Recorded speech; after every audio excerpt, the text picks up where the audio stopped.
Stunning proof of giants. The Nephilim and Smithsonian cover-up. Stamped and logged. This specimen is accounted for.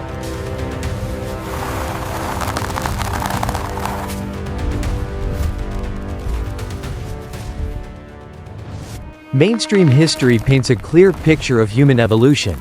We grew from hunter-gatherers, slowly developing technology until now. But what if that timeline is a lie? What if our ancestors shared the earth with a race of beings so immense, so powerful, that their existence had to be purged from every official record? We are talking about the giants. The official gatekeepers of history claim they are fiction. Tonight, we prove they are the secret that rebuilt our world.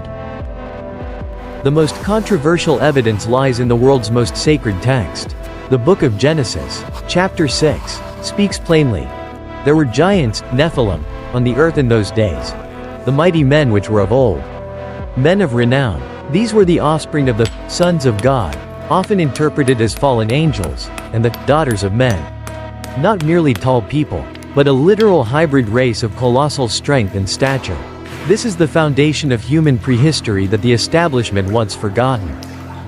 This account isn't isolated, it is global. Across nearly every culture that predates modern recorded history, we find the same narrative: the Titans of Greek mythology, the Jotun of Norse legends, the Cyclops, and the various enormous, bearded, red-haired, great ones of Native American traditions. They are all witnesses to the same truth: the world was once ruled by giants. Why do the myths of isolated civilizations echo the same terrifying reality? Because they were all chronicling the same colossal, physical beings. The official story claims these myths were used to explain the large, erratic stones left by the last ice age. That is their safeguard. That is their excuse. They need you to believe that every culture, from the Americas to the Middle East, simply imagined the same thing. But the truth is buried in the ground itself. If giants truly walked the earth, their remains must exist. Their weapons must exist. Their massive graves must be scattered across every continent. For decades, these remains were found across North America in the late 19th and early 20th centuries. Newspapers documented hundreds of archaeological finds, massive skeletons, sometimes 7, 8, even 12 feet tall, often with double rows of teeth or unusual cranial structures. These weren't isolated anomalies, they were a systemic contradiction to Darwinian evolution and the established history of the Americas. The official gatekeepers could not allow these reports to stand. So, the mechanism of the conspiracy was activated. The evidence was systematically collected, removed from public view, and either hidden or destroyed. The organization primarily responsible for eliminating the evidence of giants, erasing the true history of the Americas, and maintaining the accepted narrative of evolution is known worldwide. That organization is the Smithsonian Institution.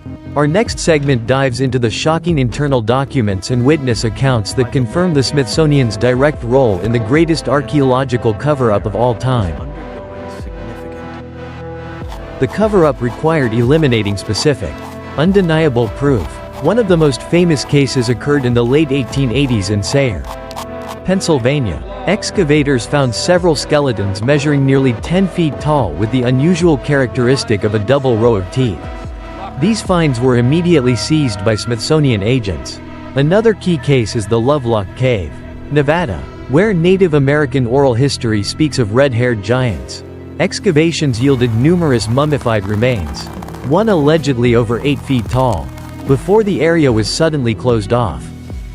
The official Smithsonian narrative maintains that all these finds were either hoaxes, misidentified animal remains, or simply tall people, misrepresented by unreliable local newspapers. Yet, these discoveries were often confirmed by doctors, geologists, and established anthropologists before the centralized removal. The sheer volume and consistency of the reports, spanning from Ohio and Wisconsin to California and Texas, suggest not local folklore, but a systemic presence of this giant race across the continent. The conspiracy solidifies with the Smithsonian Institution.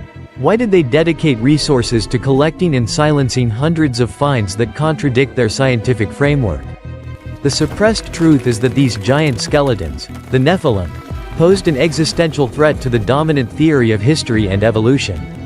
If humans coexisted with a separate, powerful, and possibly older race, then the entire Darwinian timeline collapses.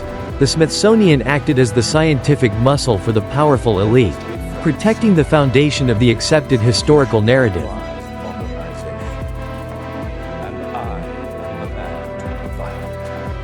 A former Smithsonian director, John Wesley Powell, was an early advocate for erasing Native American oral histories that mentioned giants.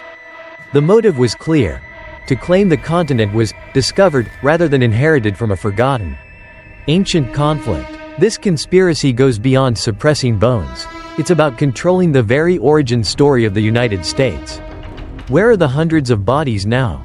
The witness accounts confirm they were either sealed in deep vaults beneath the museum or, more chillingly, were destroyed in furnaces to ensure no trace remained.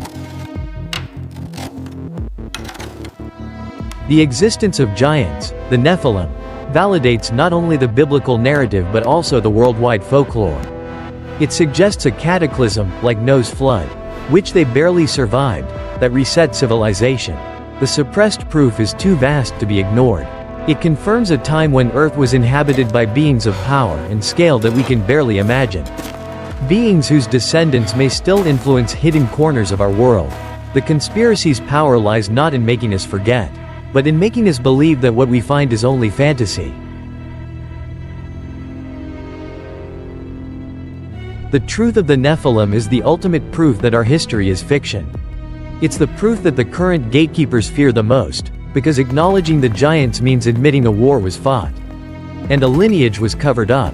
The evidence is scattered, but it is not gone. Are you ready to admit that your history books are lying to you? Find out next time, as we dive into the other suppressed secrets of the forbidden past on Unseen History.